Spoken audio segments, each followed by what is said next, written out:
Hello students, this is Ashish Srivastava, your math teacher, and in today's video lecture we are going to discuss a chapter number 4, quadratic equation from class 10th mathematics. So let's start. तो students, आज के lecture में हम सबसे पहले ये जानेंगे कि क्वाड्रेटिक इक्वेशन किसे कहते हैं, फिर हम उसकी जनरल फॉर्म डिस्कस करेंगे और हम फिर डिफरेंट वेरियस इक्वेशन जब हमें दी जाएंगी तो हमें आइडेंटिफाई करना सिखाया जाएगा कि whether they are quadratic equation और नॉट। तो ये सारी चीजें हम आज के वीडियो लेक्चर में कवर करने वाले हैं। सो लेट्स स्टार्ट। सबसे पहले हम देख लेते हैं what is a quadratic equation. Normally आप सभी को पता है, हमने चैप्टर नंबर 2 में क्वाड्रेटिक पॉलिनोमियल्स के बारे में पढ़ा हुआ है। The polynomials having degree 2 are called quadratic polynomials and represented by px। px तो वैसे भी जनरल नोटेशन है किसी भी पॉलिनोमियल का, लेकिन एक क्वाड्रेटिक पॉलिनोमियल ही क्वाड्रेटिक इक्वेशन बन जाती है अगर हम उस पॉलिनोमियल को 0 के इक्वल कर ले। 0 के इक्वल अगर हम रख लेते हैं किसी भी क्वाड्रेटिक पॉलिनोमियल को तो क्वाड्रेटिक इक्वेशन बन जाती है। तो उसको डिफाइन कैसे करेंगे? हम लिखेंगे कि the second degree polynomial equation is commonly known as quadratic equation. Polynomial equation का मतलब यहाँ पे यह है कि एक पॉलिनोमियल को इक्वेशन बनाया गया। वैसे पॉलिनोमियल और इक्वेशन दो अलग-अलग चीजें हैं। जब आप इस तरीके से लिखते हो कोई भी चीज bx ax² bx c, तो ये तो होता है क्वाड्रेटिक पॉलिनोमियल। और इसी चीज को जब आप 0 के इक्वल रख लोगे ax² bx c 0, तो ये इक्वेशन बन जाती है। तो this is the difference between polynomial and equation. यहाँ पे पॉलिनोमियल इक्वेशन वर्ड इसलिए इस्तेमाल किया गया है ताकि आपको ये समझ में आए कि हम एक पॉलिनोमियल को इक्वेशन बना रहे हैं।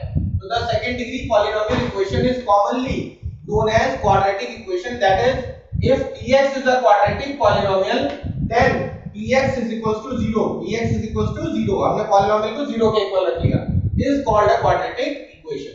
तो इस तरीके से हम किसी भी quadratic equation को डिफाइन कर सकते हैं। तो ये तो जनरल बात हो गई डेफिनेशन की कि what is a quadratic equation. अब आपको समझ में आ गया होगा कि कोई भी क्वाड्रेटिक पॉलिनोमियल जब 0 के इक्वल रख ली जाती है तो हम उसे क्वाड्रेटिक इक्वेशन कहते हैं। अब आगे बढ़ते हैं। अब हम देखते हैं general form of a quadratic equation. Generally quadratic equation किस फॉर्म में एक्सप्रेस की जाती है? तो आपको general form of a quadratic polynomial chapter 2 में पढ़ाया गया था और अभी मैंने वहां लिखा भी था bx ax² bx c। ठीक है, तो वो तो जनरल फॉर्म था क्वाड्रेटिक पॉलिनोमियल का। अब क्योंकि उसी पॉलिनोमियल को अगर हम 0 के इक्वल रख लें तो वो क्वाड्रेटिक इक्वेशन बन जाएगी। तो बहुत ऑब्वियस सी बात है कि इसका मतलब जो जनरल फॉर्म होगी क्वाड्रेटिक इक्वेशन की वो क्या होगी? ax² bx c 0। तो यहाँ पे मैंने लिखा है general form of a quadratic equation है कि the general form of a quadratic equation is ax² bx c 0 where a b c are real numbers but a must not be 0।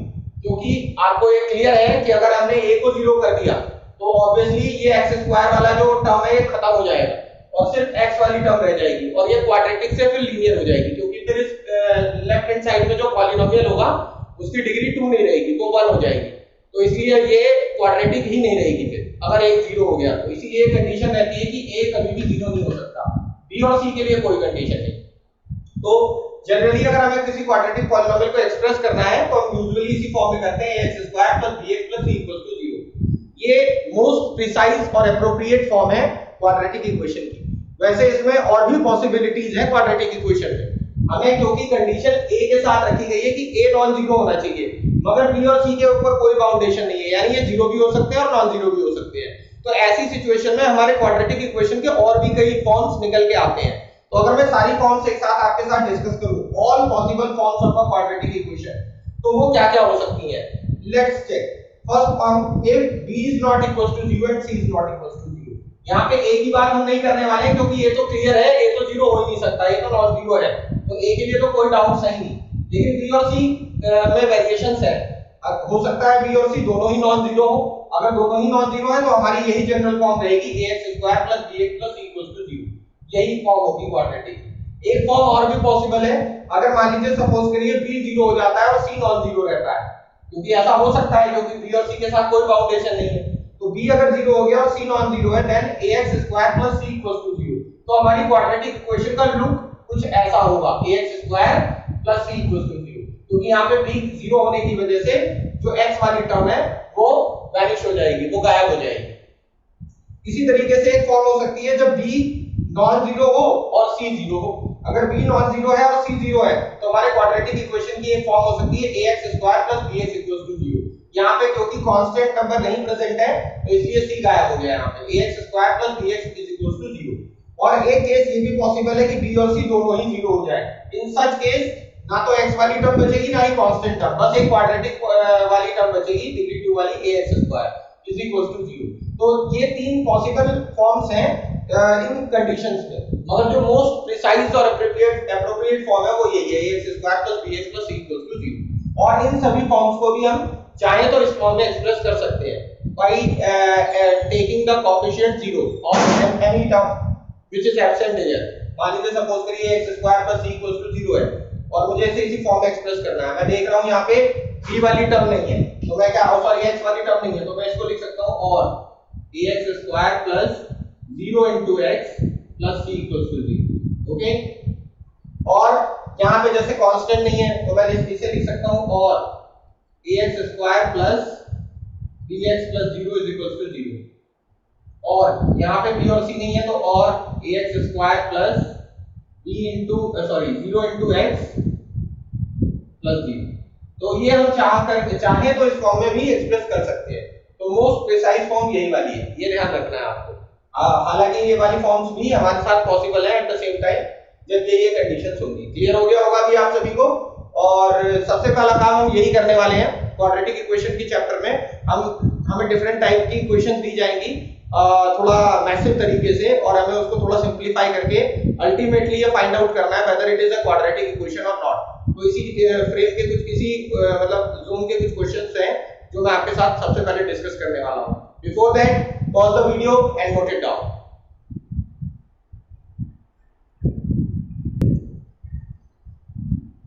चलिए students, अब हम कुछ प्रॉब्लम्स ले रहे हैं जहां पे हमें कुछ वेरियस टाइप की इक्वेशंस दी होंगी और उनको सिंपलीफाई करके या रिड्यूस करके हमें चेक करना है वेदर दे आर क्वाड्रेटिक और नॉट। तो स्टार्ट करते हैं। यहाँ पे मैंने कुछ प्रॉब्लम्स ऑलरेडी आपके लिए लिखी हुई हैं। तो first problem, the very first problem is 3x square is equal to x plus 4।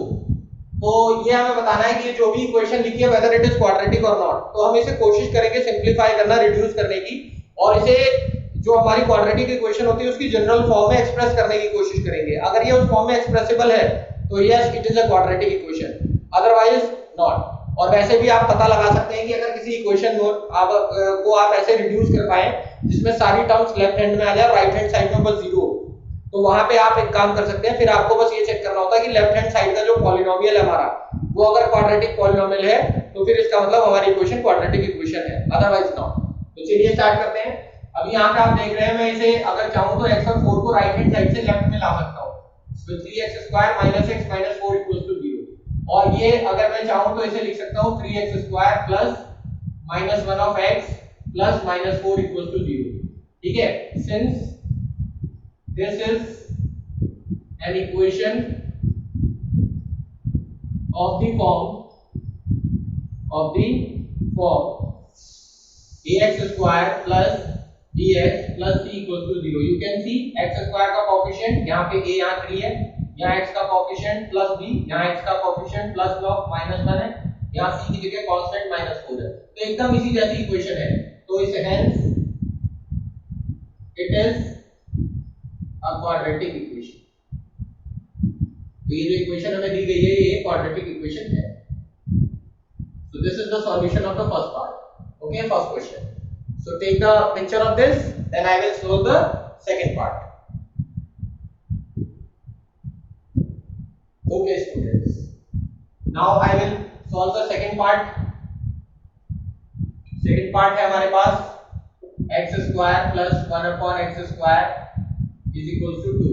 अभी आप यहाँ पे सबसे पहला काम करेंगे, लेफ्ट हैंड साइड में एलसीएम ले लेंगे x स्क्वायर की सीधे x स्क्वायर में multiply x to the power 4 plus x square से x स्क्वायर डिवाइड होगा 1 की 1 का multiply 1 is equal to 2।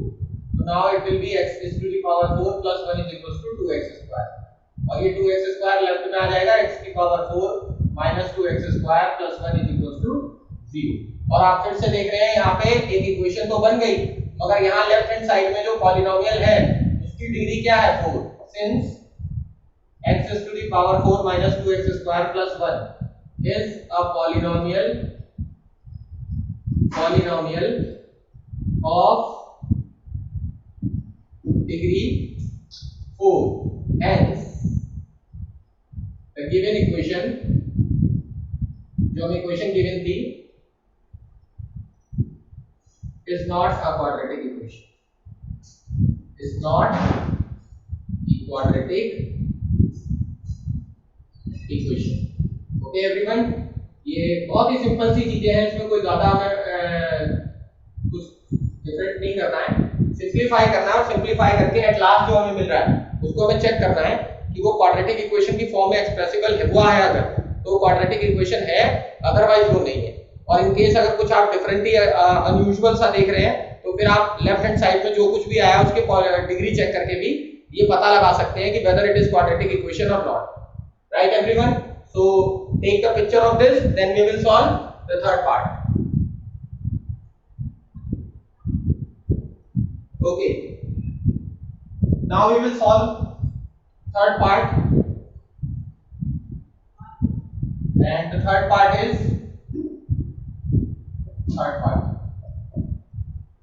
x minus 3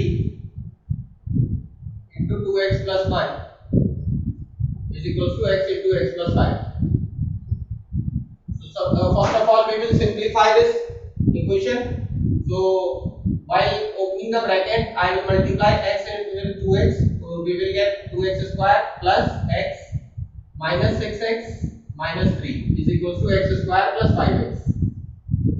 Now take all the terms to the left hand side, 2x square plus x minus 6x minus 3 minus x square and minus 5x is equals to 0. Now 2x square minus x square is x square, and minus 6x and minus 5x minus 11x and plus x minus 10x and minus 3 is equals to 0. So also we can write it like x square plus minus of 10 into x plus minus of 3 is equals to 0.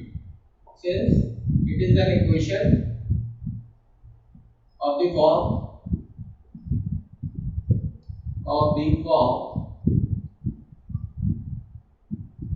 ax square plus bx plus c equals to 0, hence the given equation is a quadratic equation.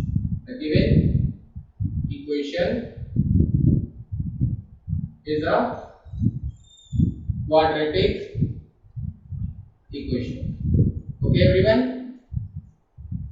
तो ये हमारा third वाला part भी solve कर दिया है हमने, और इसकी भी आप पिक्चर क्लिक कर लीजिए, and after that I will solve the fourth part.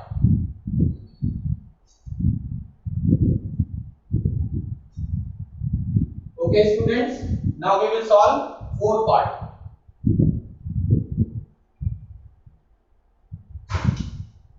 Fourth one, x plus 2 whole cube is equals to 2x into x square minus 1.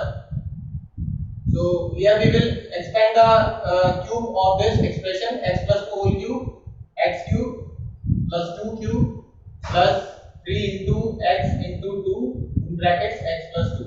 Identity आपने पढ़ी होगी, या फिर इसका एक दूसरी फॉर्म भी होती है एक्सपेंडेड फॉर्म में, a cube plus b cube plus 3 a square b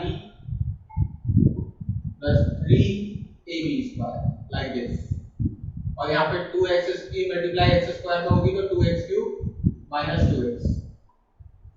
Now x cube plus 2 cube 8 plus 3 into 2 6x square plus 2 square into 2 square 4 4 into 3 12x is equals to 2x cube minus 2x. Take all these terms to the left hand side. So x cube plus 8 plus 6x square plus 12x minus 2x cube and plus 2x is equals to 0. ये इधर आके negative हो गया और ये इधर आके positive हो गया. अभी x cube minus 2x cube तो minus x cube and 6x square plus 2x and 12x 14x and then minus plus 8 equals to 0. तो ये हमारा सिंप्लीफिकेशन हो गया. अब आप चाहे तो x क्यूब का माइनस का साइन हटाना चाहे तो पूरी इक्वेशन में माइनस से मल्टीप्लाई कर लीजिए, then it become x cube minus 6x square minus 14x minus 8 equals to 0.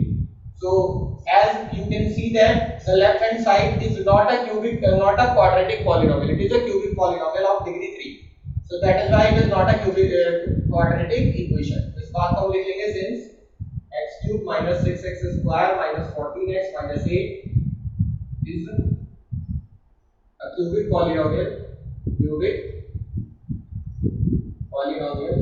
of degree 3.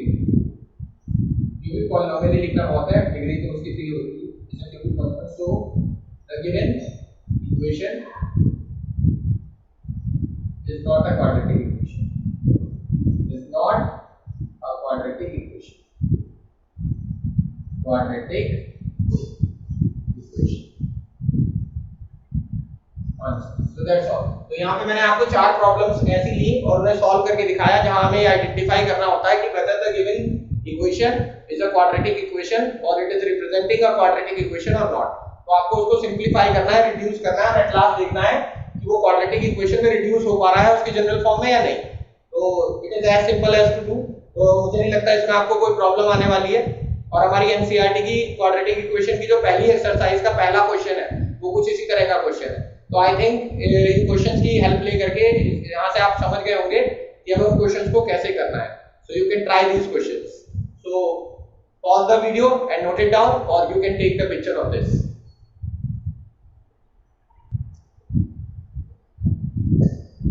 Okay students, now we will move.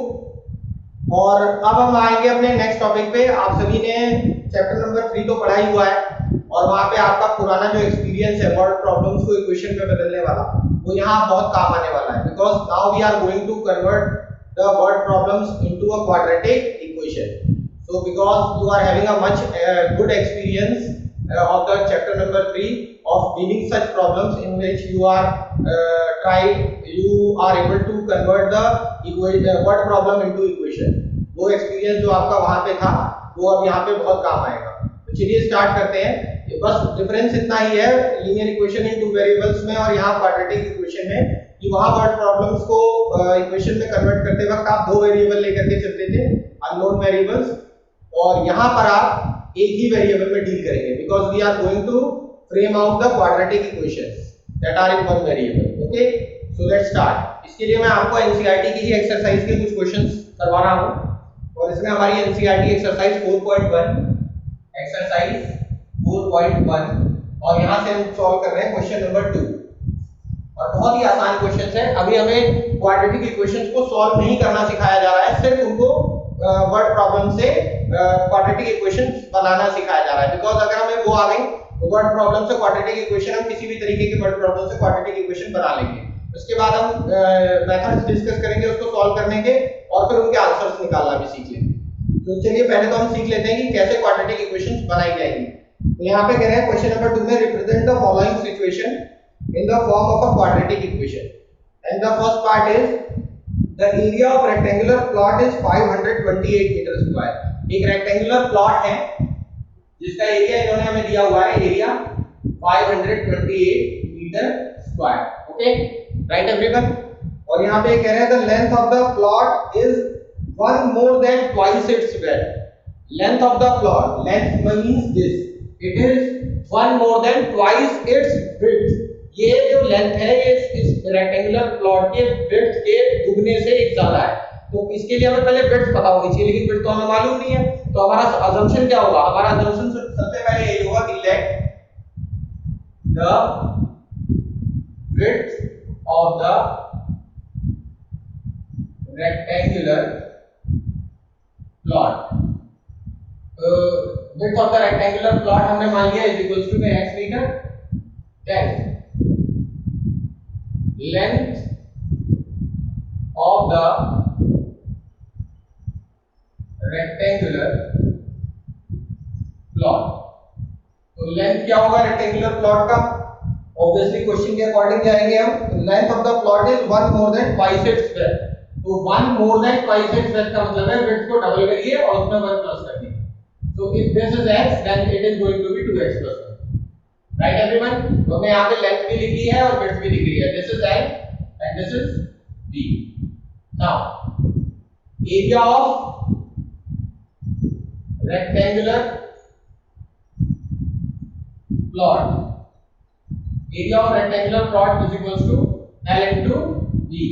Sorry मतलब फॉर्मूला होता है, यहाँ पे तो हमें गिवन है ना एरिया, कितना गिवन है 528 मीटर स्क्वायर। तो अब हम लिखेंगे apply that L into B is equals to 528 और L की जगह पे हम रख लेंगे 2x + 1 और B की जगह पे हम रख लेंगे x is equals to 528। तो यहाँ पे हो जाएगा ये 2x² + x is equals to 528 और 528 इधर आके माइनस हो जाएगा, तो 2x² + x - 528 is equals to 0। Now it is a quadratic equation. ये हमने बना दिया। क्लियर हो गया होगा सभी को।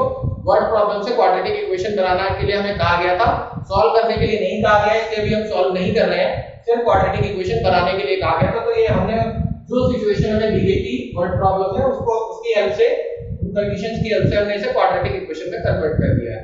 और यही चीज हमें सीखनी बहुत जरूरी है, क्योंकि ये अगर हमें आ गई तो क्वाड्रेटिक इक्वेशन को सॉल्व करना जैसे ही हम सीख जाएंगे, हम हर तरह के क्वेश्चन सॉल्व कर लेंगे, फिर वो चाहे किसी भी तरह की वर्ड प्रॉब्लम। तो पहले तो एक मैंने आपको क्वेश्चन नंबर 2 का फर्स्ट पार्ट सॉल्व करके दिया है यहाँ पे, तो इसकी पिक्चर क्लिक करिए, then we will solve the second part.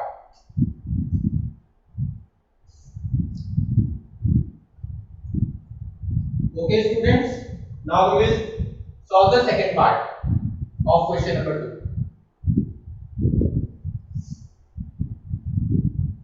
Question number 2, second part. So in second part they are saying the product of two consecutive positive integers is 306। दो consecutive का मतलब होता है वन, मतलब एक के बाद दूसरा, जैसे 2 के बाद 3, 3 के बाद 4, ये consecutive हो गए। So there are two consecutive positive integers whose product is 306। Then we have to present this situation in a quadratic equation form। तो चलिए यहाँ पे हम मान लेते हैं let the two consecutive positive integers are x and x + 1। ऐसे consecutive मानेंगे, अगर एक x है तो उसमें एक ऐड करके अगला वाला आ जाएगा x + 1। ठीक है, अकॉर्डिंग टू क्वेश्चन क्या कह रहा है कि इनका प्रोडक्ट यानी x * x + 1 = 306। तो यहां से हो जाएगा ये x² + x और 306 इधर आके माइनस हो जाएगा = 0 आंसर। बहुत ही आसान, इसे हमने क्वाड्रेटिक में फॉर्म में कन्वर्ट करके दिखा दिया। So very easy, take a picture of this, then we will solve the third part. Okay, now we will solve question number 2, third part।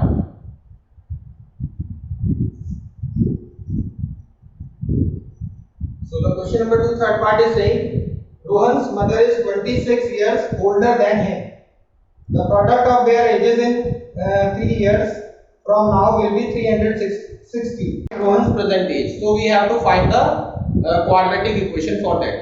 तो इन्होंने कहा कि रोहन अपनी मदर की प्रेजेंट एज में, जो उनकी प्रेजेंट एज है उससे 26 इयर्स जो है बड़ी है उसकी मदर, क्योंकि लैंग्वेज जो हमारी कह रही है वो ये कह रही है Rohan's mother is 26 years older than him.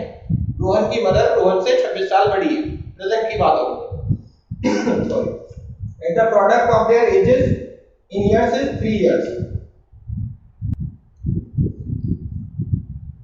And the product of their edges 3 years from now, और अब से 3 साल बाद जो उनकी एजेस होंगी उनका प्रोडक्ट हमें 360 दिया हुआ है, और इस सिचुएशन को हमें क्वाड्रेटिक फॉर्म में एक्सप्रेस करना है। तो चलिए पहले यहाँ पे दो क्वेश्चंस के बारे में बात हो रही है, रोहन और उसकी मदर। हम दोनों की प्रेजेंट एजेस अज्यूम कर लेते हैं। लेट, अब क्योंकि रोहन की मदर की एज रोहन की एज से जुड़ी हुई है, तो पहले हम रोहन की एज अज्यूम करेंगे। Let Rohan's present age is equals to x years, then his mother's present age, his mother's present age is equals to how much, x plus 26। क्योंकि मैंने कहा था ना mother is 26 years older than Rohan, तो हमने रोहन की as में 26 years प्लस कर दिया, तो रोहन के मदर की प्रेजेंट एज आ गई। अब ये कितने साल बाद की बात कर रहे हैं, आफ्टर 3 years, यानी आप प्रेजेंट एज से 3 years आफ्टर, मतलब 3 साल बाद की बात होती है, तो कहेंगे after 3 years, after 3 years Rohan's age, अब से 3 साल बाद रोहन की एज x प्लस 3 हो जाएगी, 3 साल बढ़ जाएगी उसकी एज, एंड हिज मदर्स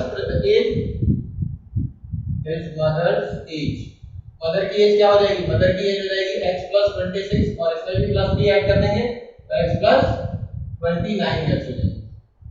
और ऐसी सिचुएशन में हमें कहा जा रहा है अकॉर्डिंग टू क्वेश्चन कि इन एजेस का जो प्रोडक्ट है आफ्टर 3 इयर्स वाली एजेस यानी x plus 3 into x plus 29, इनका जो प्रोडक्ट है वो प्रोडक्ट हमें दिया गया है इक्वल्स टू 360 और यहां से हमें क्वाड्रेटिक फ्रेम कर देते हैं तो ये हो जाएगा आपका x square plus 29x plus 3x और प्लस 57 इज इक्वल्स टू 360 और ये हो जाएगा आपका x स्क्वायर प्लस 29 और 3 हो जाएगा 32x प्लस 57 और माइनस 360 इज इक्वल्स टू 0 और सिंपलीफाई करने के बाद फाइनली हमारे पास आ जाएगा x स्क्वायर प्लस 32x और ये आपका माइनस 3 और ये 700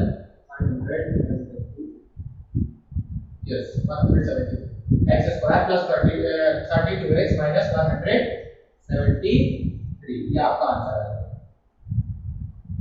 तो इसकी भी एक पिक्चर क्लिक कर लीजिए, इसके बाद हम फोर्थ पार्ट देखते हैं।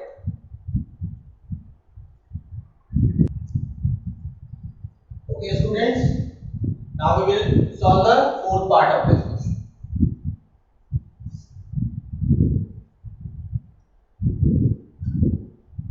फोर्थ पार्ट, तो फोर्थ पार्ट आप देख रहे हैं यहाँ पे उन्होंने कहा है कि train travels a distance of 480 kilometre at a uniform speed. एक ट्रेन है जो 480 किलोमीटर की यूनिफॉर्म स्पीड से एक डिस्टेंस को ट्रैवल कर रही है। If the speed had been 8 kilometre per our less then it would have taken 3 hours more to cover the same distance। अगर उसकी स्पीड हम जो है उसको 8 किलोमीटर पर आवर डिक्रीज कर दें तो उसी डिस्टेंस को कवर करने में, वही सेम डिस्टेंस जो वो पहले कवर कर रही थी उसी को ही कवर करने में उसे 3 घंटे ज्यादा लगेंगे पहले वाले टाइम से। तो फिर हमें सिचुएशन को क्वाड्रेटिक फॉर्म में एक्सप्रेस करना है और ये कांसेप्ट बड़ा इंपॉर्टेंट है, इस टाइप के क्वेश्चंस बहुत पूछ लिए जाते हैं एग्जाम्स में। तो यहाँ पे सबसे पहले तो आपको एक क्लियर हो गया होगा कि डिस्टेंस दोनों ही कंडीशन में सेम है, ठीक है। डिस्टेंस पहले जितनी ट्रेवल करी है उतनी ही बाद में, बस स्पीड और टाइम का डिफरेंस आया है। तो सबसे पहले तो हम क्या काम करते हैं, ये अज्यूम कर लेते हैं जब उन्होंने कहा है कि जो डिस्टेंस है उन्होंने हमें क्लियर कर दिया 480 किलोमीटर है, तो सबसे पहले तो डिस्टेंस ही लिख लीजिए, distance is equal to 480 kilometre और इसके बाद speed, let the speed of the train is equals to x kilometre per hour. Then अभी यहाँ पे कितना टाइम लग रहा है ये देख लेते हैं। टाइम इज इक्वल टू, अब आपको पता है speed is equal to distance upon time होता है, तो टाइम इज इक्वल टू क्या होगा, डिस्टेंस अपॉन स्पीड। तो यहाँ से जो टाइम आएगा वो हो जाएगा आपका t1 is equal to distance है 480 और स्पीड x, तो यहाँ से लगेंगे। ये होगी पहला टाइम फर्स्ट केस में। और फिर उन्होंने कहा था if the speed of train, if the speed of train, अगर इस ट्रेन की स्पीड जो है वो क्या कर दी जाए, 3 किलोमीटर पर आवर डिक्रीज कर दी जाए। If the speed of the train है 8 kilometre per our, 8 kilometre per our decrease कर दी जाए, तो हमने स्पीड को x - 8 कर दिया x। देन तो कितना टाइम लग रहा है, तो 3 आवर्स ज्यादा लग रहे हैं, तो पहले हम टाइम निकाल लेते हैं। Then time is equal to distance upon speed और इस टाइम को हम t2 से एक्सप्रेस कर देंगे। t2 डिस्टेंस कितनी है, अभी भी 480 और टाइम आपकी बार स्पीड है x - 8, तो अब इतने आवर्स लगेंगे। तो t2 जो है हमारा सेकंड केस में जो टाइम लग रहा है वो इतना लग रहा है और फर्स्ट केस में इतना, और ये टाइम इस टाइम से 3 आवर्स ज्यादा लग रहा है। ये क्वेश्चन के अकॉर्डिंग कहा गया है, according to question time difference हमें दिया है ना, दोनों टाइम सिचुएशन में जो टाइम का डिफरेंस है वो 3 आवर्स है, यहाँ 3 घंटे ज्यादा लग रहे हैं इसके मुकाबले। तो t2 - t1 is equals to 3 hours। okay, now we have to reduce a quadratic form। तो हम यहाँ पे क्या काम करेंगे, t2 की वैल्यू 480 अपॉन x - 8 रखेंगे माइनस, और यहाँ पे 480 अपॉन x और इज इक्वल टू 3। 480 दोनों में से कॉमन आ रहा है, कॉमन निकाल लीजिए, ब्रैकेट में रह जाएगा 1/x - 8 - 1/x = 3। और यहाँ पे 480 ब्रैकेट में कॉमन लेंगे x * x - 8 = 3। x - 8 से x - 8 डिवाइड हो जाएगा, x की मल्टीप्लाई 1 में x, फिर बीच में माइनस का साइन आएगा, x से x डिवाइड हो जाएगा और x - 8 की मल्टीप्लाई 1 में होगी तो x - 8। ठीक है, अब ब्रैकेट ओपन करेंगे आप, 480 x - x और +8 अपॉन यहां आप मल्टीप्लाई कर दीजिए x² - 8x = 3। और यहां पे आप देखेंगे x से x कैंसिल, तो ये टोटल हो जाएगा 480 × 8 और अपॉन में x² - 8x = 3। अब x² - 8x तो उधर चला जाएगा 3 के पास और 3 डिवाइड में आ जाएगा, तो उसके आगे अब हम सॉल्व करेंगे। तो अभी तो बोर्ड में स्पेस नहीं है, तो आप पहले इतना जो है जितना सॉल्यूशन मैंने कराया इसकी पिक्चर क्लिक करिए, फिर आगे का सॉल्यूशन मैं करवाता हूं।